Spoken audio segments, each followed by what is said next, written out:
Let me show you the Ace of Diamonds for Garfield of the, I don't know what community. I'm just going to call it the garbage can. I'm going to call it the garbage can because he's going to get a garbage can tonight, right? He's going to get garbage can tonight. He's going to get the bucket right now. This is what he's going to get.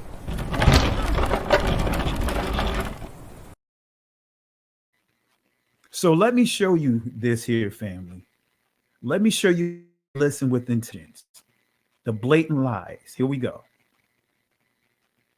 Psalms, the 116th book of Psalms is this, verse through 11.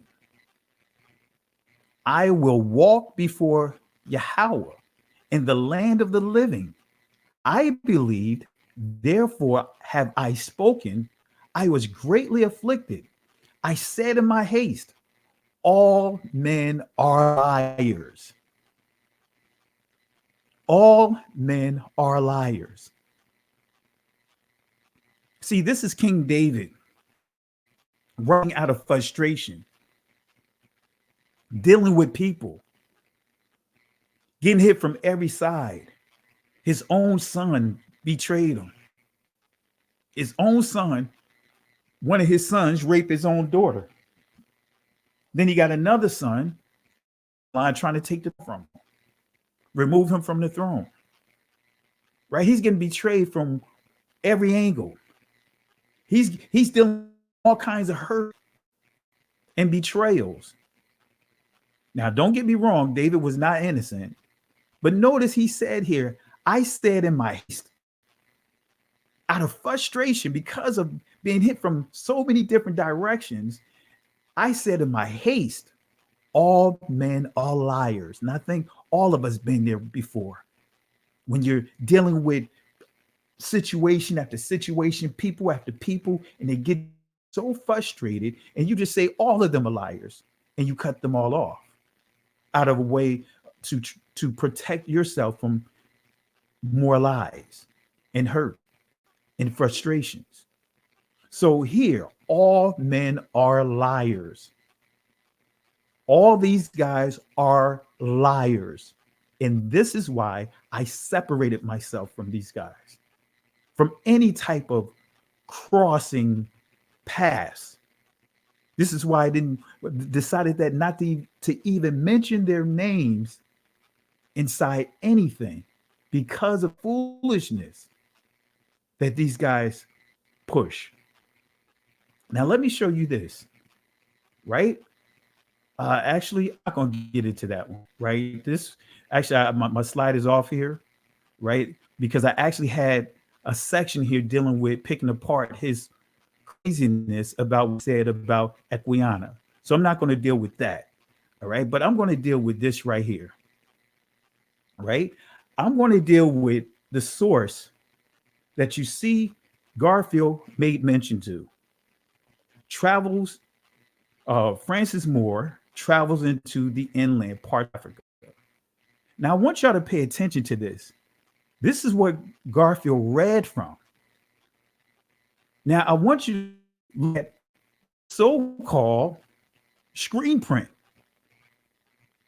See, his ace of diamonds is he'll put sources on the screen, highlight them so that way you can't read them, but then he'll put whatever he wanted to say on the side. He read this as if this right here is actually a copy and paste from here to here. This is Old English here. I can pick it apart just by what you see on your screen. I'm going to pick all of this apart, and I'm going to show you this is the playbook of the entire group, the entire craft accounts, crafty who have been coming against our community. The entire group. And that's including the conscious community. Sonetta and those guys. Because when Garfield Reed was having a debate with Gorilla Hebrew, Sonetta decided to put one of those guys that's been coming at our community, comment up on the screen to put Gorilla Hebrew in an uncomfortable place if he would have saw it. Now, I want to make this clear. I don't know Gorilla Hebrew. I don't know any of those guys, but I'm just giving you my observation. This is how these guys operate. So I want you to pay attention here. I'm going to show you what this actually says versus what he wrote here and try to give the impression that this is what this right here is a reflection. This right here is the exact word for word here. You can just look at it and tell it's off. Right? So let's pull up the source. This is what Garfield actually superimposed. The playbook superimposed. Right? To guide the eyes, so to speak, the ace of diamonds, the Lankado descendants, Luso Africans, become a dark and native Africans, reckon themselves still as if they were white Portuguese. They hate to be called black and want the status of their white progenitors. So Garfield, right here, and he read it word for word, saying that this over here, this particular section of the book is about Lankado descendants. And he's saying that they want to stay white. They hate to be called black. And they want their status to be that of their white progenitor. So we're going to pick this apart. I'm going to show you. I'm going to really show you the playbook. These are what we're going to pick these apart. We are going to pick these apart. Lankado descendants, so Africans, they hate to be called black, want the status of their white progenitors. So they hate to be called black.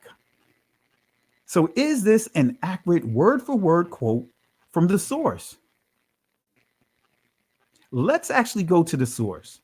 Francis Moore travels into inland parts of Africa, 1723, page 29. Just so happened I already had the source. This is the actual screen print from the source, right? And this is the paragraph that you saw on Garfield's screen that he had inside his presentation. So all I did was took a clip from there, ripped it from here. It's the same. Now we're going to read it because it's Old English. I'm going to point out the actual people, the actual tribes that we're dealing with in this text, that he highlighted, that he lied blatantly. Right? The Mundingos is what we're dealing with right here. Mundingos is the primary group that we're dealing with, but there's other groups within here. But I'm going to show you. Don't want to get ahead. So Francis Moore travels into the inward part. Africa is primarily referring to the Mundingos. You guys know who the Mundingos are, right? But I'm not going to get into all of that. Did the actual source say the Mundingos called black? Called black. They didn't like the term black and wanted their status to be that of their supposed progenitors. First, let's deal with the word progenitor to see what it means. Because Garfield called these guys progenitors. In other words, ancestor, the founder of a family. So he's saying that these white Portuguese is the founders of the Mundingos. But actually, he named a completely different group that's not even in the paragraph to say that they don't want to be called black. That's what Garfield said, right? He says that they don't want to be called black, that they want to be white. They want to be like their white progenitors, their white daddies. So did the actual source say that the Mondingos called black and wanted their status to be that of their supposed progenitors? Absolutely not. That is a lie. And if Guerrilla Hebrew and if Sonetta TV had an actual panel, right, that's getting the sources of these guys presenting in their discussions, guess what? He should have been disqualified. That cancels everything out that he said. So I'm going to show you that he's nothing. These guys are nothing but liars. So let me show you here. You see Mondingos, right? But notice what it says here. It says black as they are, but as they still, because this is Old English, so instead of the F, it'd be an S. But as they still retain a sort of a bastard Portuguese language called Creole, and as they Christian and married by the help of a priest sent yearly over hither from Esfago, one of the Cape de Verde Islands, they reckon themselves still as well as if they were actually white. And nothing angers them more than to call them Negroes, that being a term they use only for slaves and not, and they're not. So I'll put the other portion of this on this up here once we get to it. So this is what they actually said in that part. Let me highlight that. All right. This is what they actually said, and completely obliterates what Garfield and exposed and showed how much these guys, I mean, they at all costs, nothing, there's no area that they will not go for the sake of trying to be right and lie and slander. And that's not a place that they will not go to carry out their agenda. There's nothing that they will not do. So notice here, nothing angers them more than to call them Negroes, that being a term they use only for slaves. Wait a minute. They never said that they did not want to be black. They never said that they hate being black. They say here, and we're not dealing with what Garfield pointed out. Matter of fact, let me let you hear what he said. That instead of the dingo, he said, last card, let me let you hear his words again. Right. And as I show you, Garfield did not share this source. What you need to understand of these dark-skinned Jews is that their father, because if you want to talk about that they are Jews in Africa, the fathers were normally white men. The Lankada descendants, the Luso Africans, became as dark as native Africans, reckon themselves still as if they were white Portuguese. They hate to be called black and want the status of their white progenitors. And by the way, none of these people came over on slave ships. You can't tie them to a slave ship. You can't show me a slave ship any of those black Jews, so-called black Jews, came over on. They were fostering the slave trade. They worked out the deals with the African kings. Now, do you see what I see? He blatantly lied, right? He blatantly lied. Let's go back to that particular slide here. Let's go back here. Let's go back to what he superimposed, right?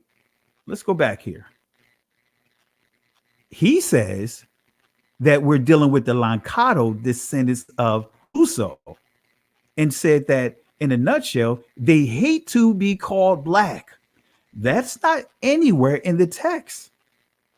There's not a single line of text that says that and we're actually dealing with the Mundingos.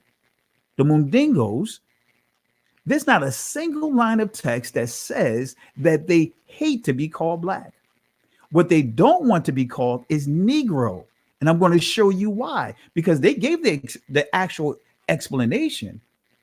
They didn't have anything to do saying that they want the status of their white progenitors. What they said here, that they were, matter of fact, I'm going to bring you back to the actual slide so you can see exactly what they said about it. Let's go back here. Right? It says here, right? And matter of fact, can I read it over here? Matter of fact, I'm going to read it right here. Actually, I just read what's highlighted, right? It says, black as they are, but as they still retain a sort of a bastard Portuguese language called Creole, and as they Christian and marry by the help of a priest yearly over hither from Esfago, one of the Cape de Verde islands, they reckon themselves still as well as if they were actually white. And nothing angers them more than to call them Negroes. Right? So they're saying that they're behaving like they're white, their mannerism. Right? But it says here, and nothing angers them more than to call them Negroes, that being a term they use only for slaves. See, it doesn't say anything here stating that they hate to be black. There's not a matter of fact, I'm going to remove this so you can see the full passage. These different kingdoms upon the banks of the Gambia are inhabited by several races of people, Mundingos, Foliots, excuse me if I butcher these names, Folies, Floops in Portuguese. The most numerous called Mundingos, as is likewise the country where they inhabit. They are generally of a black color and well set. They are generally of a black color and well set. When the country was conquered by the Portuguese, which was about the year 1420, some of the nations settled in it, who have cohabited with the Mundingos. They cohabited with the Mundingos till they are now very near as black as they are, but as they still retain a sort of a bastard Portuguese language called Creole. That's the entire context. It's not what we just read from what Garfield put in there, right? So let's go back to where we were. All right, let's fast forward. Let's go back to where we left off at.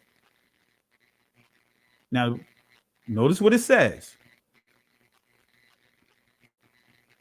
Nothing angers them more than to call them Negroes, that being a term they use only for slaves, and they're not understanding the true meaning of the word is the reason of their being so very much affronted at it. In other words, they don't want to be called Negroes. Why? Because it says here that being a term they use only for slaves. There's not a single line that says that they have a problem with being black.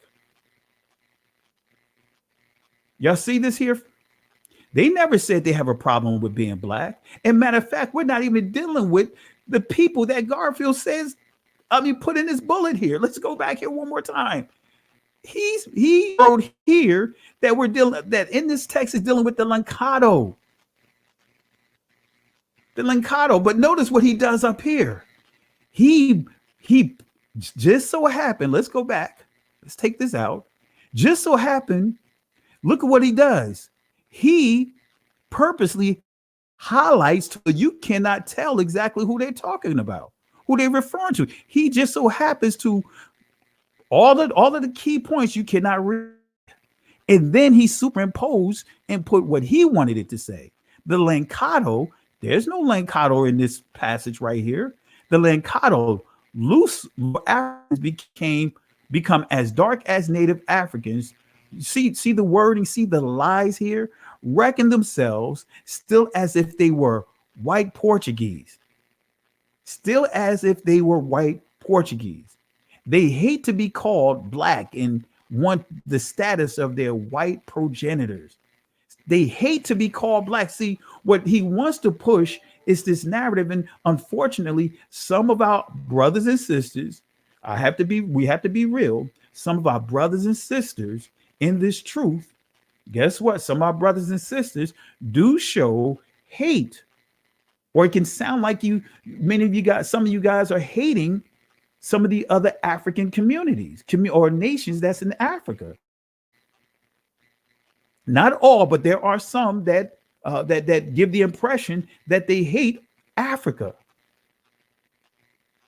It's an insult to say that Israel is from Africa. It's in Africa, northeast, East Africa, right? Like it's an insult. But nevertheless, that's still no excuse for him to push this narrative. He's trying to play on that narrative that these Jews, the Portuguese black Jews, right? They hate being called black. He want to push that narrative that they're hating on Africans. And I want to give kudos to what's his name over there? I can't think of his name, Dr. Reggie, because in Dr. Reggie's clip that he had a discussion with Garfield about I can't think of his name now. I can't think of his name now. But anyway, he had a discussion with Garfield, and in a nutshell, he literally checked Garfield on how to properly research and how to properly go in and research and actually how can I put it, how to properly do an assessment on from a scholastic perspective, the approach that he should make and not the mistakes that he did. He literally checked Garfield. Equiana, he checks Garfield, telling him that his approach was completely wrong. It lacked shit. It lacked integrity. He went in on him. And guess what? Right now, I am showing you proof that he has no integrity. Dr. Reggie is from the Kemet community. He don't subscribe to any of this, but he stood on the principle saying, hey, wait a minute. This man, you cannot twist his words to the point that even Sinetta tried to jump in there. We already know how Zion Lex already handled. Look again. We see right here. This is a complete lie, right? Complete lie. This entire paragraph is a lie that Garfield wrote himself. That is not a reflection of the actual source.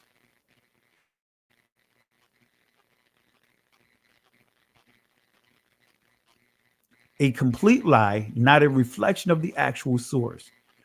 Let's go back to where we left off at. So it says here again, nothing angers them more than to call themselves Negroes, that being a term they use only for slaves and not their understanding the true meaning of the word. So it's saying they don't want to be called Negroes. They don't understand the true meaning of the word. Because right now, again, at this time, when you saw the word Negroes, it was used interchangeably with slave. So the Mundingos did not have an issue with their skin complexion. They did not have an issue with being called black. Their issue was being called Negro. The Mandingos had issues with being called Negroes because the term was only used for slaves. So was the term Negroes only used for slaves? Let me show you this. I'm going to give you a source here. Some of you guys may remember this. The Negro Law of South Carolina, 1818. This is what it said.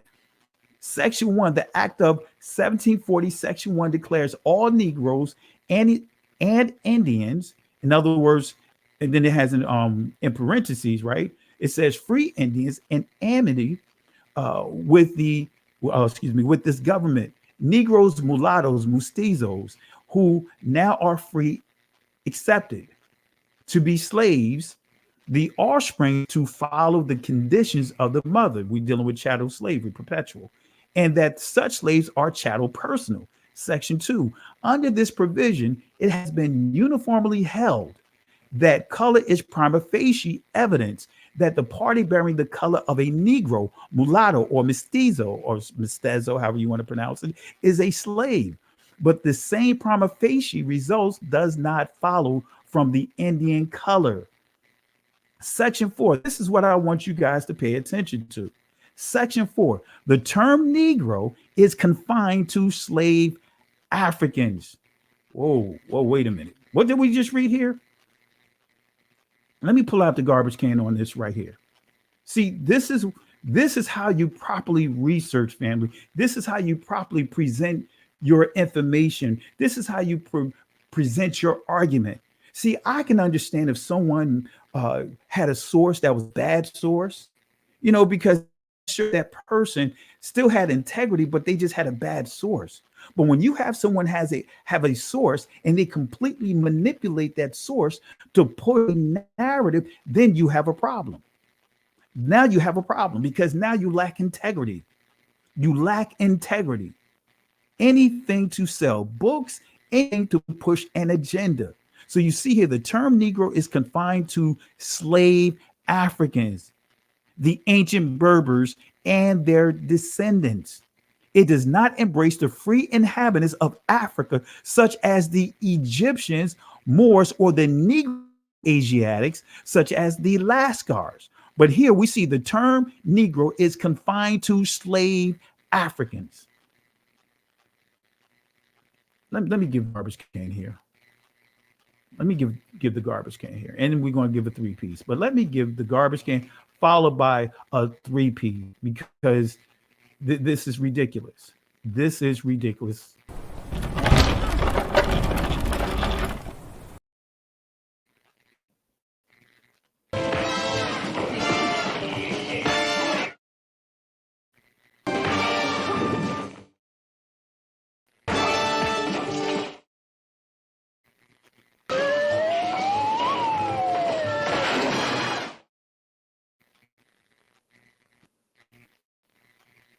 So did you see that?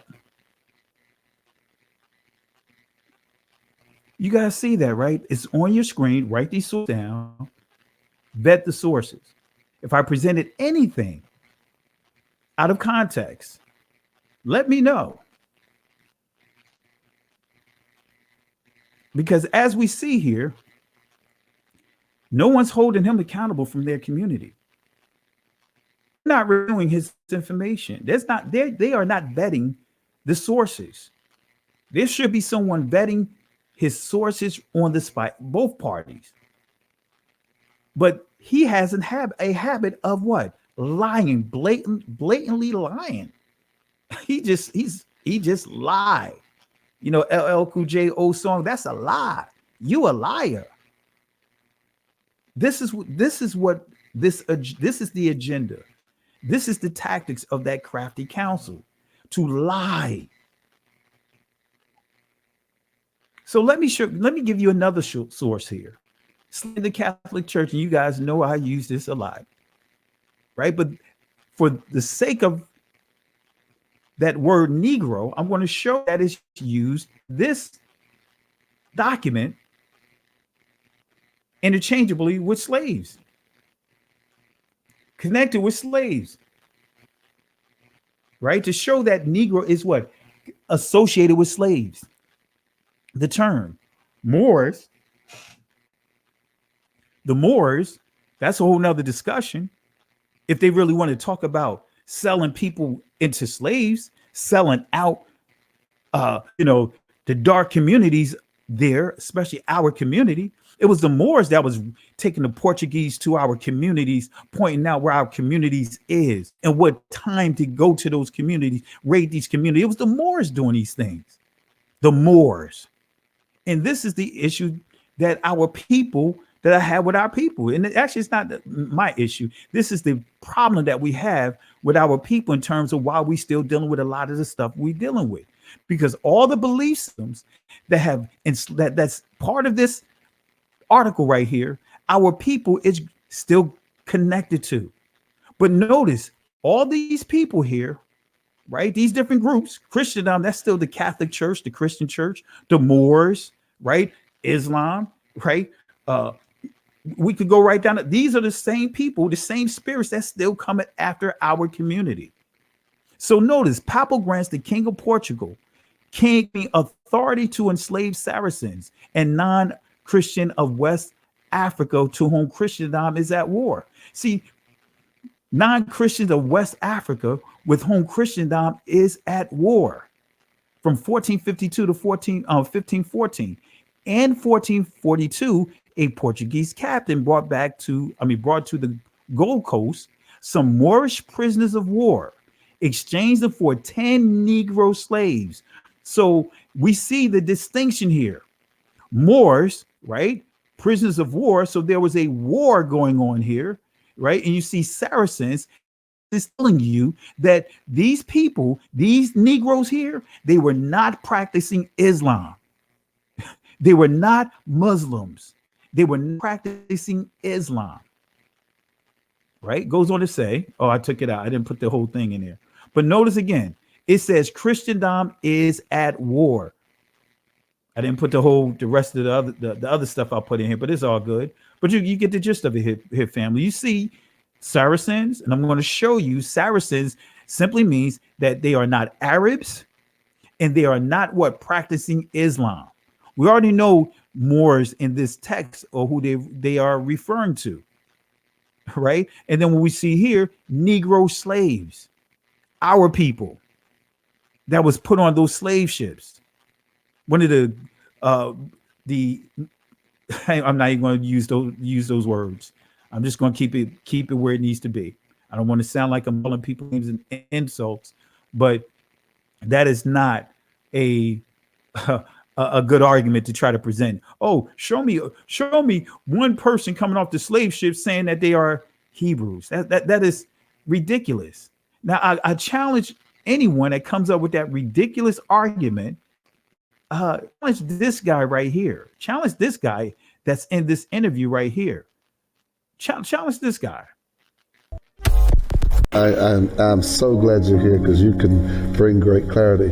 Can you tell us a little bit about the Sephardic Jews and how they were scattered because they went west? I sure can. Because the reason why I want to is because a lot of them, and a lot of people don't know this, are in the Caribbean. They are. In the islands. And you're one of them. I know that. I'm one of them. I know that. Because, a lot of folk don't know that those roots are there. One of the first batches of slaves that came to Jamaica, they were the Sephardic Jews. It's documented. And they're all over the Caribbean, South America, Central America, and even the South Central United States. Wow. And DNA testing is a factor in all this now. Notice what they said. They're not arguing. Brother Man made it clear, and it was confirmed. See, I said this, been saying this for the longest. And shout outs to Yacoba on his video he did today. You guys heard me say this. When we dealing with the Sephardic Jews per se, and the Ashkenazi Jews, white Jews and black Jews that was on that ship. 37 Sephardic Jews was on the ship. They came right over with the founder of Georgia, which his name is Othorpe. And I'm going to show you here. So far we proved, I just proved to you with two sources confirming. Source right here is making it clear that Christendom, the Catholicism, the Moors, for us, they all were a council against the Israelites, against the Negroes. They were all part of this crafty council, and that crafty council still exists today.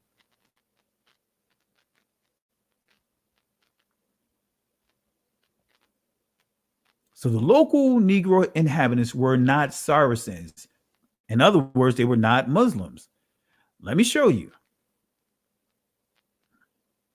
This is what Saracens mean. This is a simple source. The Britannica, right? Saracens in the Middle Ages, any person, Arab, Turk, or other who professed the religion of Islam.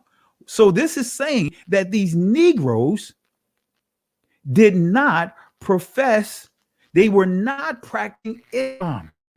They were not saying that they were Muslims. These people that they targeted, they were not Muslims. And we'll deal with Angola and all that other stuff, but be on the lookout for part 2 of The Road to Savannah. I'm going to deal with a lot of that there. So notice here, it says, this is from Britannica.com. Guys, write down these sources. Vet my sources. Right? Again, Saracens in the Middle Ages, any person, Arab, Turk, or others who profess the religion of Islam.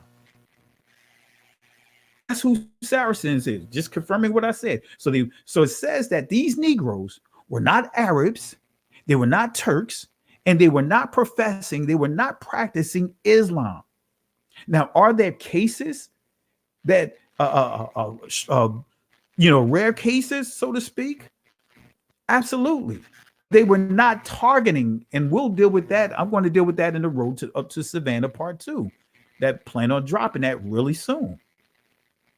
Arab, Turk, or others who profess the religion of Islam. So these Negroes were not Arabs, they were not Turks, and they did not profess the religion of Islam. So that's off the table. The Saracens are Arabs.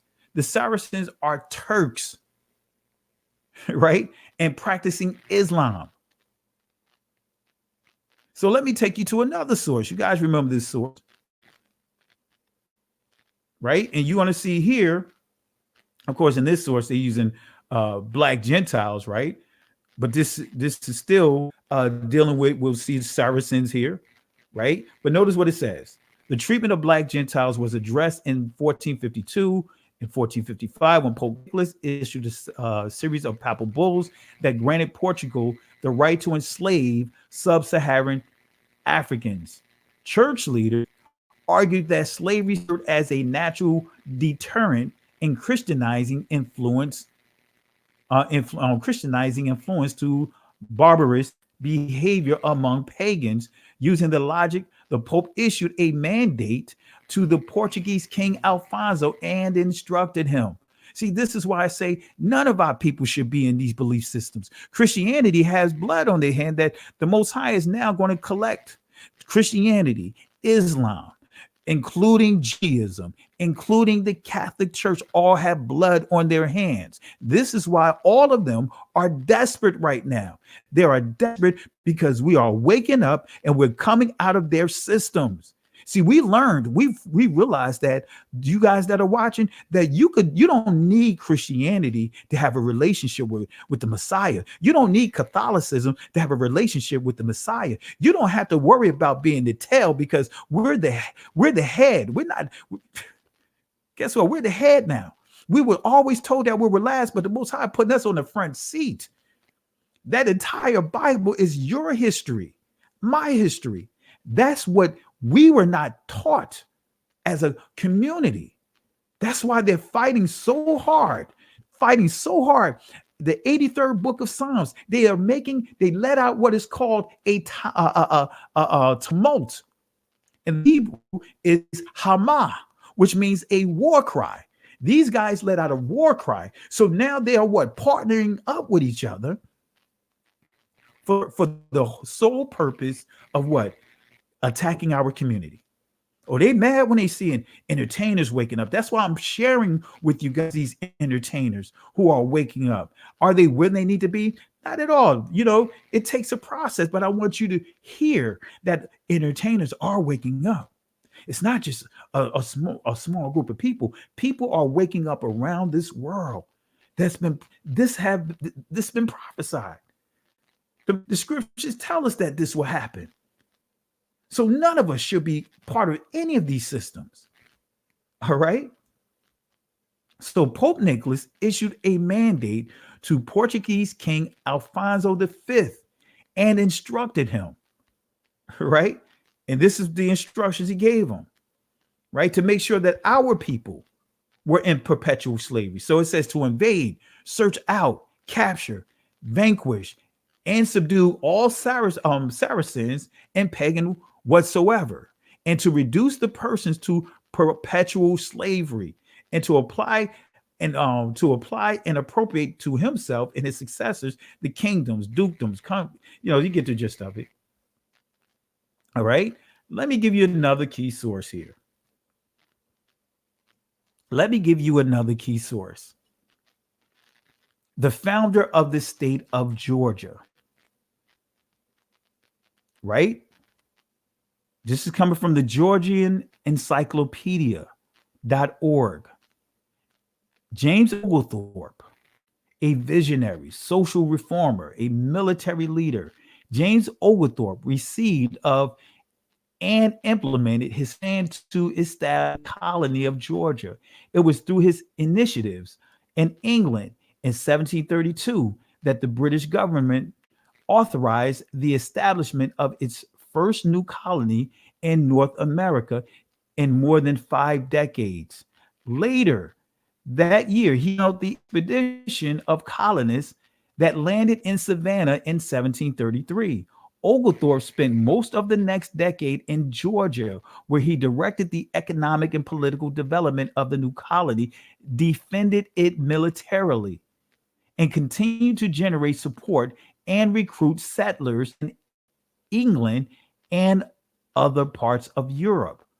So remember this right here, guys, a memoir of James Oglethorpe, General James Oglethorpe, right? James Oglethorpe, right, kidnapped. And I don't have it inside this particular lesson here, but I want to discuss that in the road to Savannah. He kidnapped and held someone captive and made them in. Anyway, that's a whole nother discussion. I'm not going to leak that out, but I'm going to stick with this right here. This portion of his memoir, a memoir of James Oglethorpe, the founder of Georgia and America, 1867, page 122. Next day, Oglethorpe divided the men and boys into parties, one to cut forks, poles, lathes for making more bowers, another to set them up, a third to fetch palmetto leaves, a fourth to thatch, and a Jew workman bred in the Brazils. Wait a minute. Who had come from Savannah? Whoa. So on James Oglethorpe property, we see that it says here a Jew workman bred in the Brazils. Now I'm going to ask you guys again the same question I asked over and over again when I present this source. Show me one Caucasian back at this time, and their name is used in conjunction with bread. Only one group of people were being breeded. They were breeding us like we were animals, and that's our people. According to the statistics, just over 400,000 of our ancestors made it to this part of the Americas. But then the numbers grew from the breeding. So we see a Jew a Jew workman bred in the Brazils. Let me play that clip again. Let me play the clip again. I'm so glad you're here because you can bring great clarity. Can you tell us a little bit about the Sephardic Jews and how they were scattered because they went west? I sure can. Because the reason why I want to is because a lot of them, and a lot of people don't know this, are in the Caribbean. They are. In the islands. And you're one of them. I know that. I'm one of them. I know that. Because, you know, a lot of folk don't know that those roots are there. One of the first batches of slaves that came to Jamaica, they were the Sephardic Jews. It's documented. And they're all over the Caribbean, South America, Central America, and even the South Central United States. Wow. And DNA testing is a factor in all this now.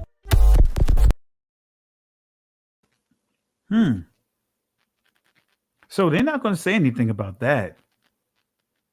They are not going to say anything about that source.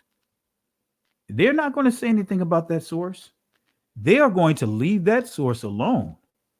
Right? You will not hear them talk about this particular source. You're not going to hear them talk about this particular video. They are going to stay clear from that video. Right? The last thing I want to address, because Garfield made another outlandish claim, which is, to be expected, because these guys, they lie. They are liars. They lie.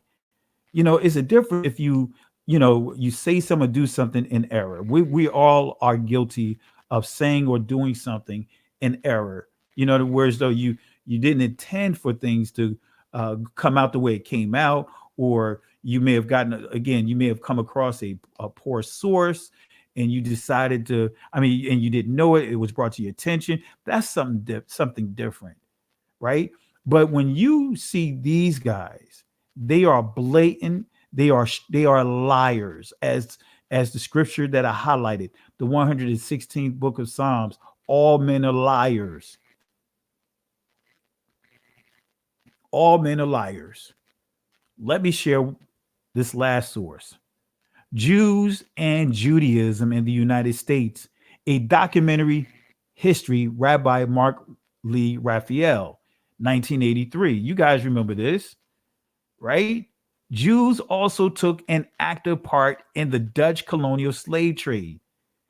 Indeed, the bylaws of the recipe of the Mauritius congregations included an imposta, in other words, a Jewish tax of 5 soldos for each Negro slave a Brazilian Jew purchased from the West Indies Company.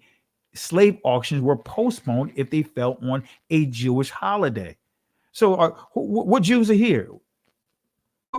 Is it our people? This is what he's trying to say. This is what Garfield not trying to say. This is what he literally said. Black Jews were in cahoots with the Catholic Church selling our people out. No, the people that was in cahoots with the Portuguese was the Moors. The Moors. And then we could get into another discussion about some of the tribes like the Asante tribe and some of the other tribes, the Dahomey tribes, how we could get into that, about the actual accuracy of how they were used. Again, you see here, notice what it says here. Included an imposta tax, Jewish tax of soldos for each Negro slave a Brazilian Jew purchased. So let's go back to this previous source, right? Because Oglethorpe had what? A Jew as a slave. And I can say emphatically, this Jew is a Sephardic Jew. This is a melanated brother man Israelite who is a slave who is being bred in the Brazils. So, family, this is why, again, it's good to vet the information. Let me pull up another, highlight a couple more things, and we'll wrap it up. So we see here, as well as in the British colonies of Barbados and Jamaica in the 17th and the 18th century, Jewish merchants played a major role in the slave trade. right? These Ashkenazi Jews, what we see here, as well as in the British British colonies of Barbados, Jamaica, in this 18th century. I'm going to play this video one more time so you understand. Yes, there were Sephardic Jews that were being sold by the Ashkenazi Jews. I'm so glad you're here because you can bring great clarity. Can you tell us a little bit about the Sephardic Jews and how they were scattered because they went west? I sure can. Because the reason why I want to is because a lot of them, and a lot of people don't know this, are in the Caribbean. They are. In the islands. And you're one of them. I know that. I'm one of them. I know that. Because, you know, a lot of folk don't know that those roots are there. One of the first batches of slaves that came to Jamaica, they were the Sephardic Jews. It's documented. And they're all over the Caribbean, South America, Central America, and even the South Central United States. Wow. And DNA testing is a factor in all this now. We didn't hear anything on that. We're not going to hear anything on this. What I'm presenting here, you're not going to hear anything on this. They have their circle, family. This is going back to what my lawyer said. They have their circle, and within their circle, right, in their minds, right, that circle is going to give them this belief that they have influence. They don't have the influence like they think they have. They have the influence within their circle. That's what my lawyer explained to me. So, family, I'm not going to go through all of this because this is, you know, a little overkill, so to speak. And I got other stuff that I'm working on. So I want to say this again, right? When I found out about the announcement, when I found out about the website being changed down in Savannah, Georgia, I didn't do a video. And I found out not from the church, right? I got a phone call saying, hey, you know, the website was changed. See, I wasn't, you know, my time wasn't, you know, preoccupied by standing guard at the website, hoping that they change it. But thank the Most High that they changed it. See, this is the first video you see me even talking about this stuff. All the Crafty Council, they were making videos and everything, crying about it. Now, all of a sudden, you want to ask for sources. You want to ask for scholars. Hey, they should put on the website that they had with scholars that confirm. No, you weren't saying that when it was when they changed it from original Hebrew to the Arabic. You wasn't saying that. You didn't say, hey, they need to put scholars on there. You weren't saying that. You changed your tune. Now crying about it? Crying about it? See, the reason why, family, I want to say it again. See, that First African Baptist Church is a paradigm shift if you understood the history of the so-called Black church. Because the Black church, the true Black church, they knew that they were Israelites. The true Black church, they spoke against being Muslims. They spoke against being Roman Catholics. They spoke against being Freemasons. They were doing productive things. They were protecting one another. Of course, they had their issues, internal issues. But that Black church, see, I got some bombshells I'm going to share in the road to Savannah. Me, Benea, we got some bombshells we're going to share in this upcoming, road to Savannah. Moray Brown, we got some bombshells we're going to drop. Not at anyone, but just giving history of Savannah. I don't care about the chit chatter, and I'm not going to engage in the chit chatter. But this right here, I wanted to present this here because this Garfield guy was one of the ones that really did something very ugly, something very nasty, something that was just distasteful. These guys coming at their own people. The Judas among us. even had a video of a video that a documentary we didn't even know about. I didn't know about it. And that documentary confirmed what I said from the very beginning. I said, initially, I said it was Hebrew on the pews. Then I said, and I was honest, I said, I see Hebrew letters. Now, I could read some of the pews at the time. Then as I kept going back and forth, researching and studying, taking classes, researching and studying, taking classes, then I noticed Ge'ez on the pews. Now, for those of you guys that may not know, you have Amharic, you have Ge'ez.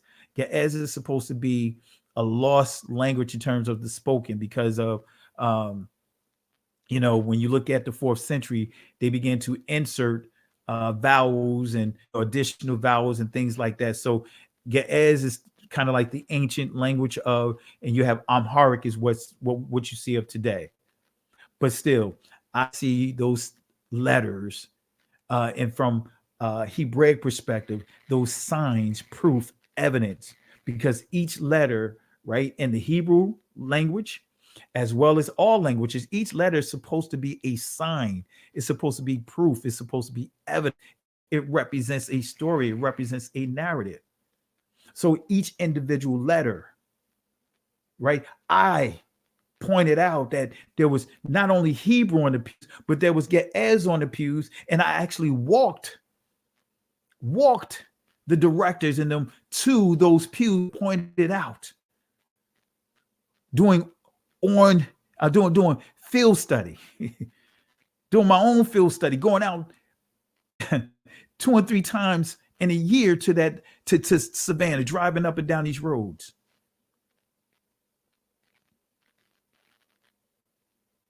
So again, family, that's why I say I don't have nothing to prove. The Most High is great and greatly to be praised. I'm going to say this again. The Most High is great and he's greatly to be praised. And when we release the road to Savannah, I'm going to do something that these guys didn't do. I'm going to translate the view, right? Something that these guys haven't done. And one last point.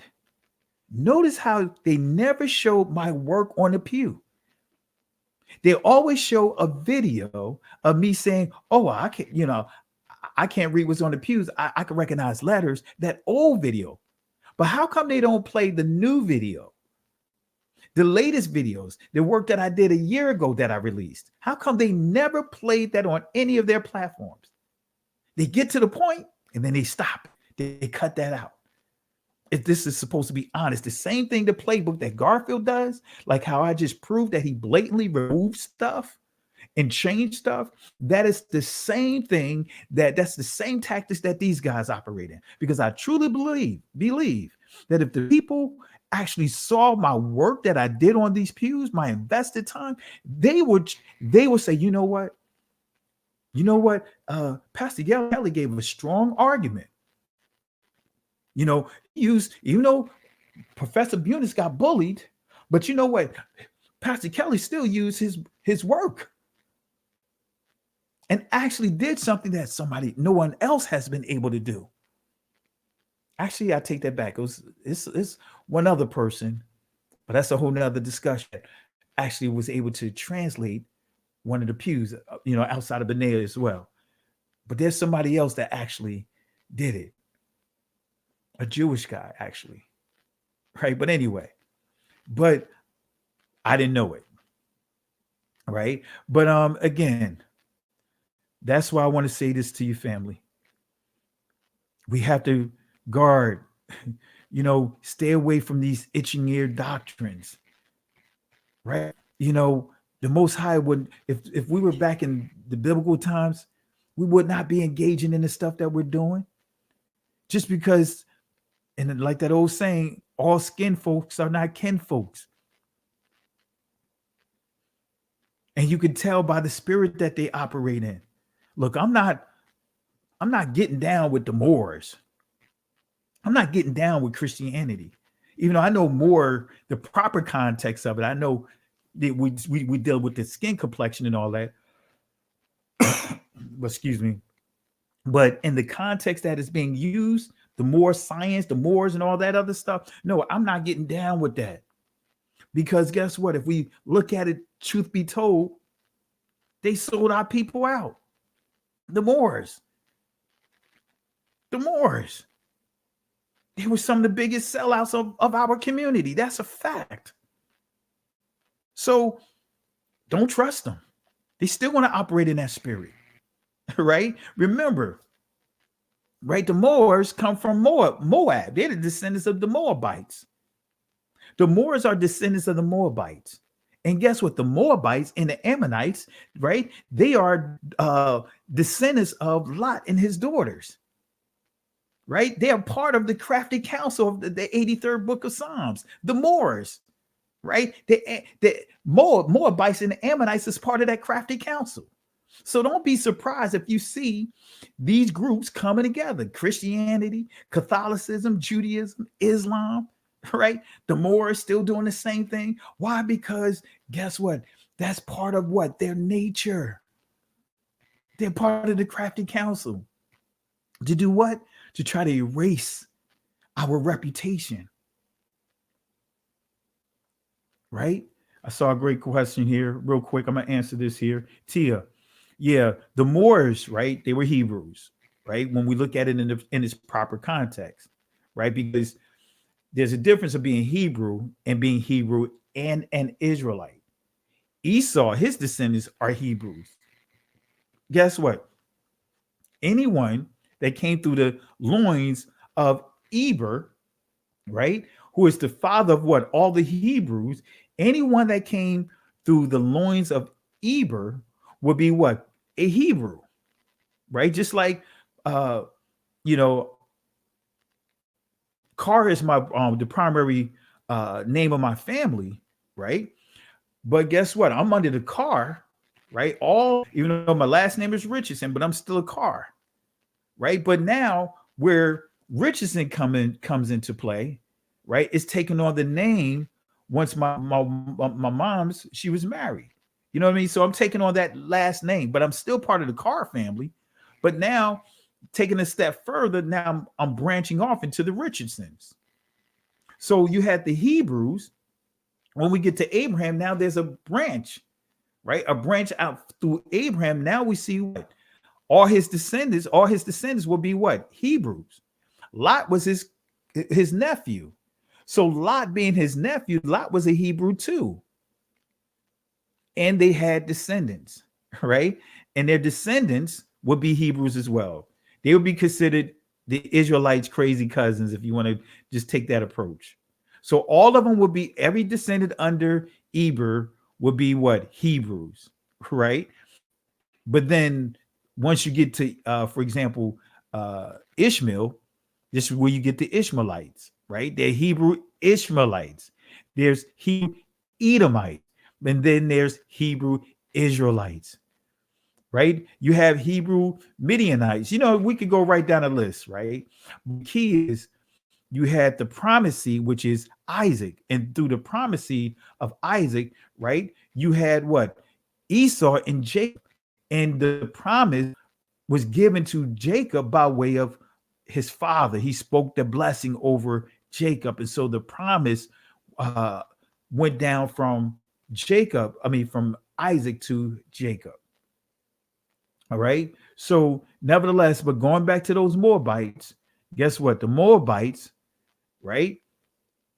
You know, the Ammonites, they are part of the crafty council. The crafty council. And the Moorish doctrine, guess what they call themselves? They refer to themselves as being what? Moabites. They refer to themselves as being Moabites. That's inside their Quran, right? Their version of their Quran. And you'll see that they refer to themselves as Moabites. And Moabites inside the text is descendants of Lot and his daughters, right? Incest. All right. But with that being said, family, let's give Garfield the garbage can for the lies, the deception, the delusion of how he had been going at our community and would do anything to justify trying to himself trying to be right. He would do anything to try to be right. He would justify his foul behaviors just for the sake of what? Trying to make us look bad. And I proved, and I could give you more proof of how he blatantly lied just in that discussion he had alone. So with that being said, family, this is where we have to continue to move forward. This is where we got to start focusing on internally, and stop allowing others to come inside our community that's making it clear that they don't believe in what we believe. That makes it clear that they don't care about our heritage. That makes it clear. We got to stop. We got to stop, trying to accept everyone or trying to feel like we have to be accepted by everyone. I don't need to be accepted. I don't need to be confirmed by anyone. The mark of the beast, what? Feeling like you need to be validated by the system of this beast system, the system of man. I don't need to be validated. Like the Messiah said, it's the Father that's going to bring the confirmation in John chapter 8. It's the Father that's going to bear witness. So I don't care about all of that stuff. I don't care about being validated. That's why I cut off the discussions, because it got ugly, it got nasty, and I didn't want to deal with it anymore. I earn a living. I work like everybody else. I have responsibility that I have to adhere to. I have a wife. I have children that we're putting through college, right?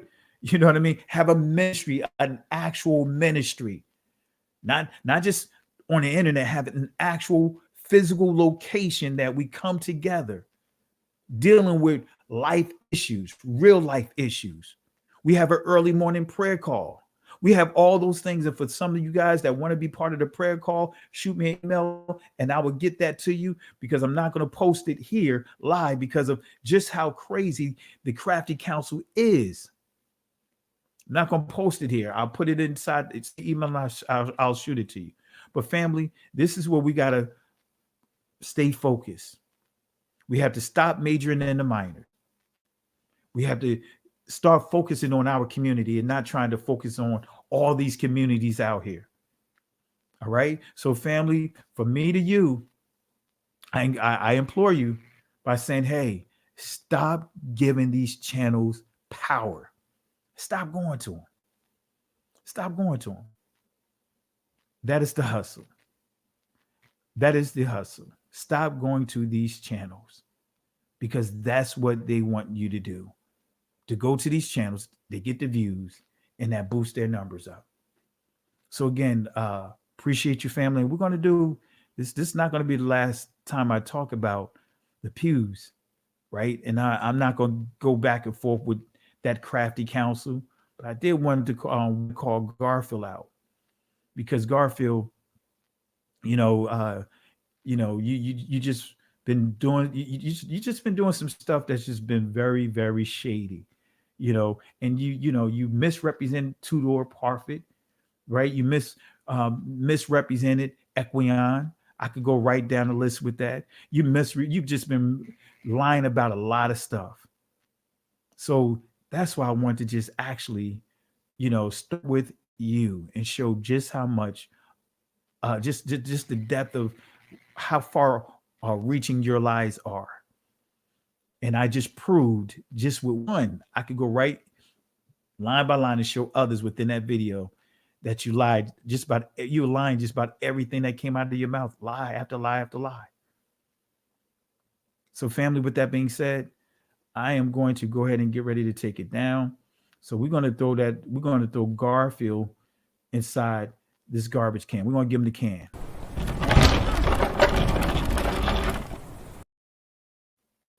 We're going to give that Crafty Council the can.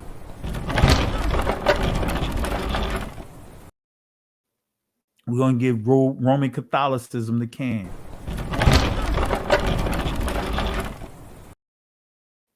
We're going to give Christianity the can.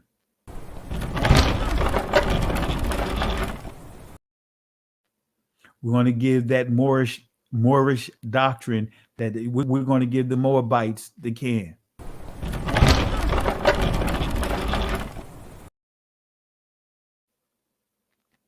So with that being said, family, in the words of Moses through the Most High, as Israel was coming out of, as they came out of Egypt and they came to a dead end, they came to an impasse, and I mean, not a dead, they was at a dead end. They were stuck, almost like between a rock and a hard place. They had a stumbling block in front of them. They didn't know what was going to happen. They didn't know what to do. They began to panic. And Moses had to calm them through the words of the Most High.